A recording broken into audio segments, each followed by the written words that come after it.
Hey everybody, hope your day is going well. You're back with another reaction. I saw this video pop up onto my feed this morning and I wanted to check it out and share it with you.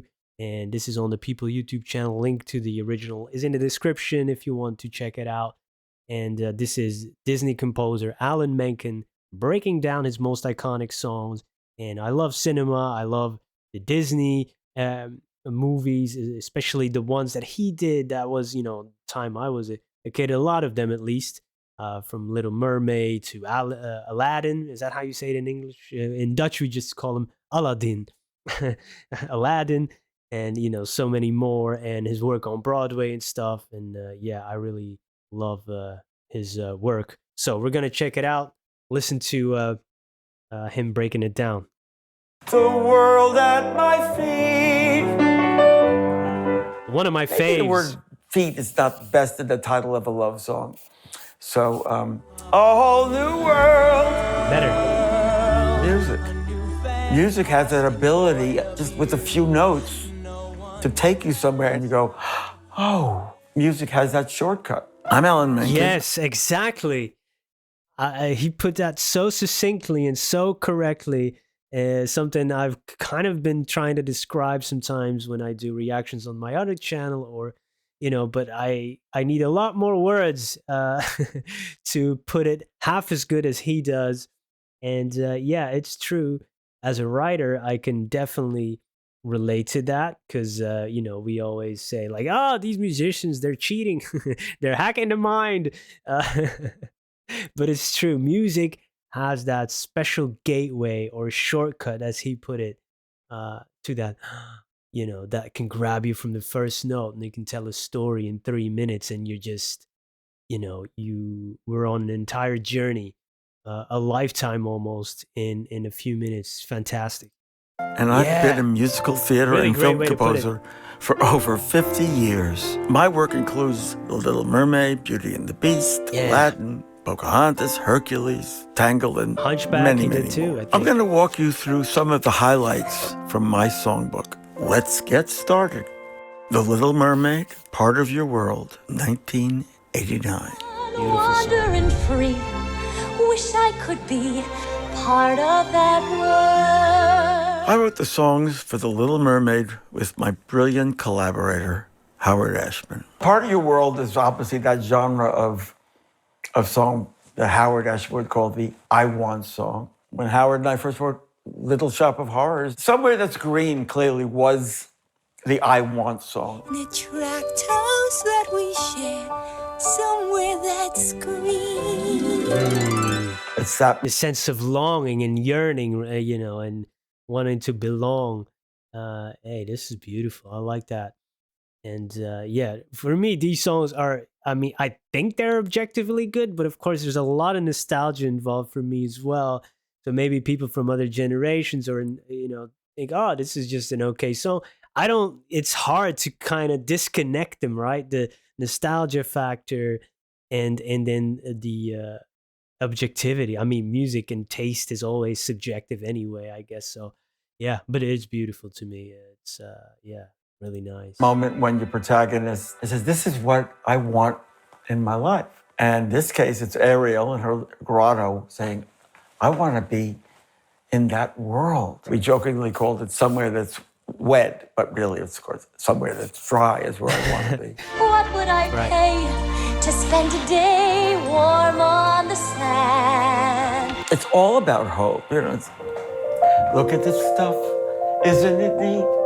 Wouldn't you think my collection's complete? Wouldn't you think I'm the girl who has everything? Look at this trove, treasures untold. Every note is a reach upward to the surface. This sequence of notes is meant to capture the essence of moving water. One of the gifts that Howard had so abundantly was to give a contemporary, relatable voice to these classic characters. And Ariel was just a normal teenage girl who just wanted to be out of the ocean and lose her fins. It's just built into the essence of the song, that innocence and that sense of, I dream of this. Beauty and the Beast. And it really taps into our own psyche of always, or a lot of us can relate to wanting something that we can't have, or be part of some group with the popular kids, the jocks, the smart kids. If you're looking at through a kid's lens, when kind of the audience, but of course adults can relate to that as well. Or what would it be like to be rich for a day? What would it be like to have a six pack for a day? We all have things that we kind of want, or that we dream of, and it taps into that essence in our mind. We are not a mermaid looking up to the surface, but we are human beings with wants. Yeah, fantastic. Song, 1991. Tale as old as time,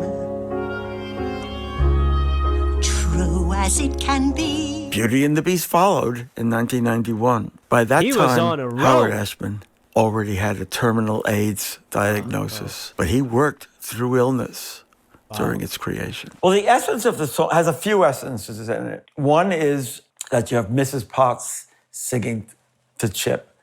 So it's a mother singing like a comforting lullaby to her son about the enduring power of love. Besides that, you have a sense of time passing, like a clock ticking. To give it kind of a timeless quality. Howard passed away before he was able to see the final Beauty and the Beast feature. That's sad. Those Rest in moments peace. of writing these songs were so infused with both the beauty of the moment and the pain of the ephemeral nature of life. Aladdin, Proud of Your Boy, 1992. Proud of Your Boy was written for an early version of Aladdin. When Aladdin had his mother, not atypical for Disney animation, the mother was Usually gone. Proud of your boy, I'll make you proud of your boy. Believe me better than I've been, Ma. You're in for a pleasant surprise.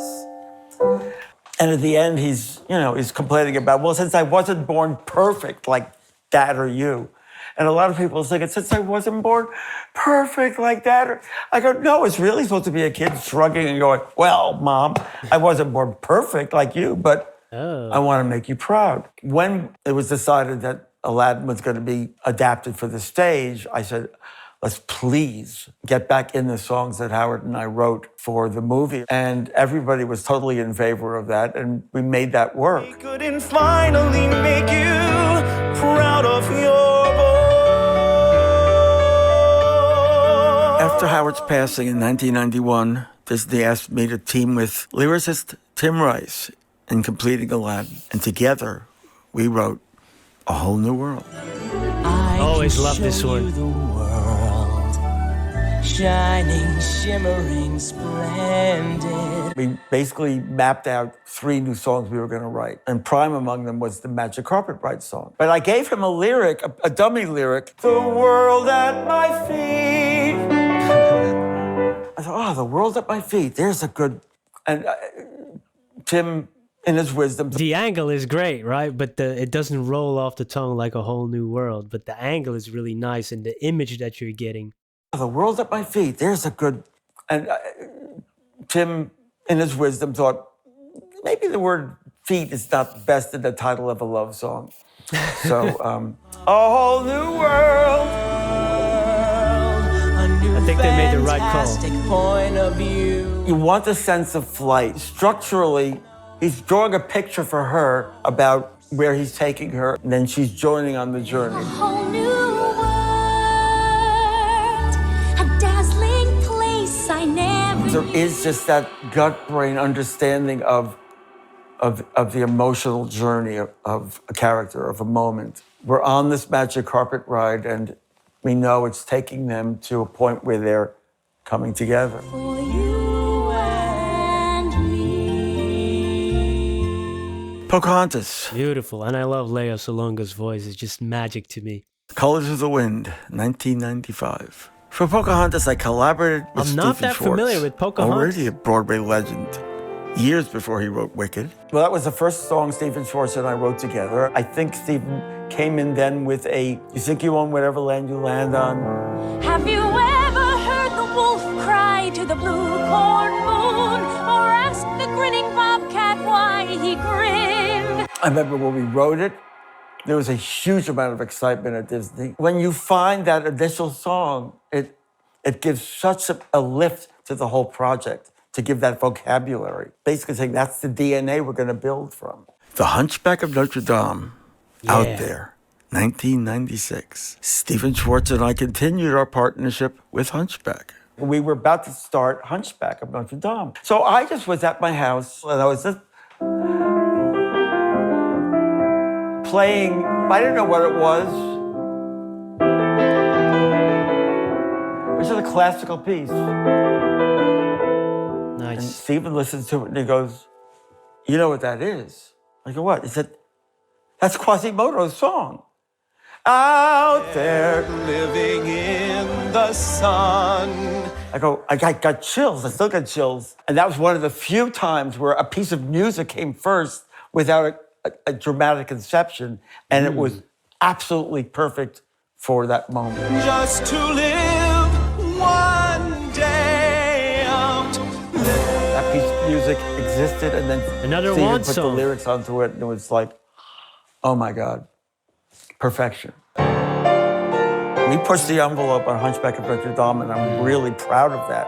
But in a score, Good stuff. you want to have many different colors. Morning in Paris, the city awakes to the bells of Notre Dame. And then you have hellfire, dark fire.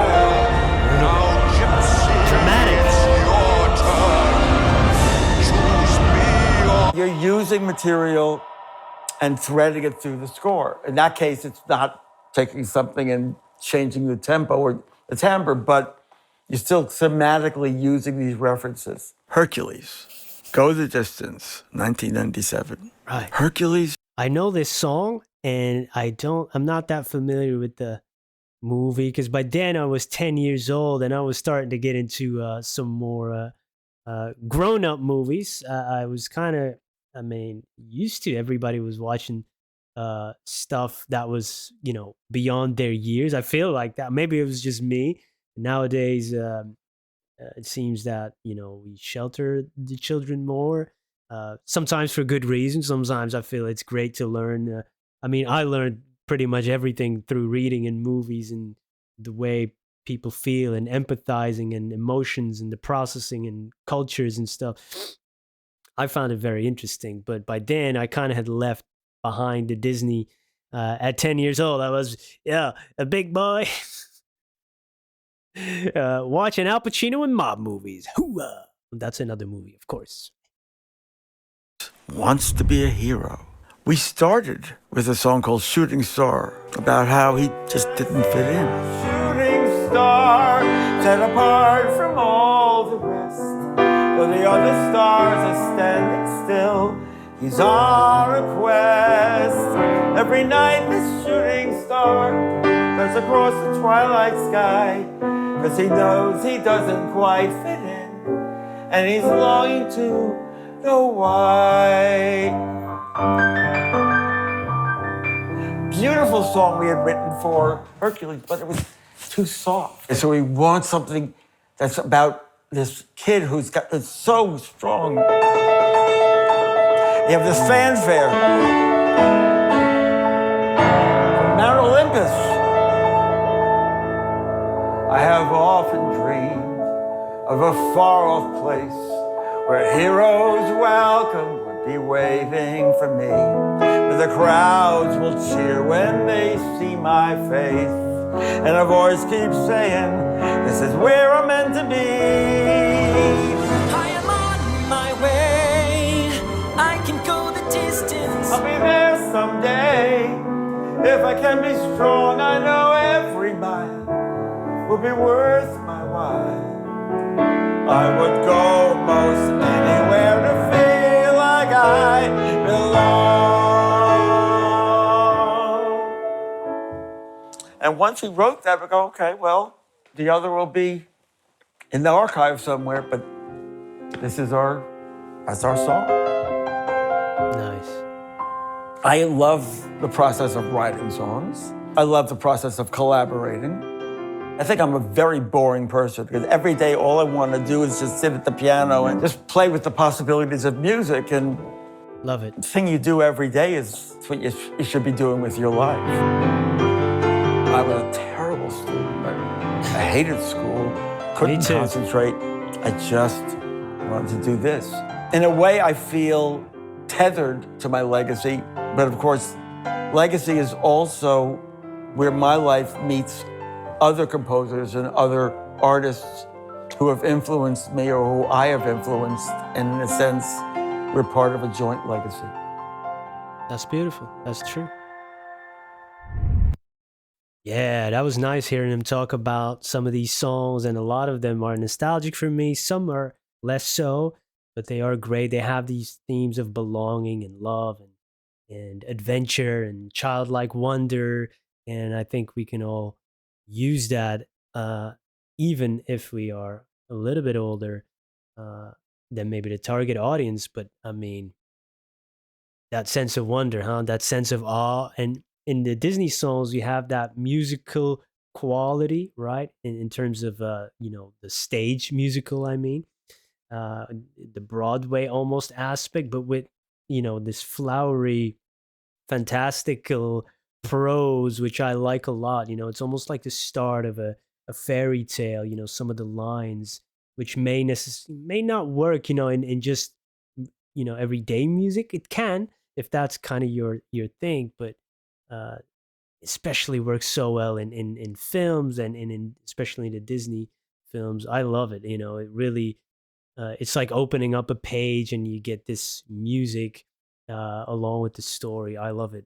Really great stuff. Great composer, and yeah, deserved all the awards that he got. And fantastic artist. Thank you for being here. Have a great day. Goodbye.